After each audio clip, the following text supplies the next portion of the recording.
new leak from Android Authority has revealed exciting details about the upcoming Pixel 10 series custom Tensor G5 chipset.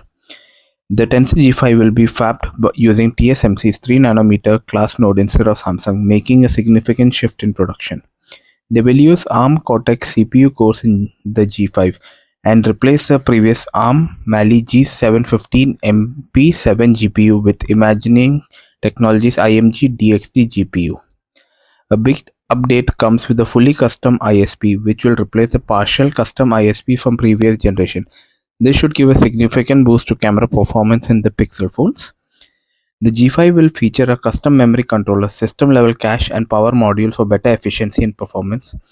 Google is moving away from its BigWave AV1 codec and Samsung's MFC. Instead, it will use Chips&Media's Wave 677DV supporting AV1, VP9, HEVC, and H.264 formats for better video handling.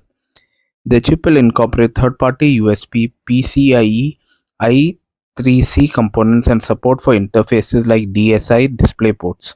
With all these updates, it looks to deliver a big leap in performance and efficiency that people wanted for a long time.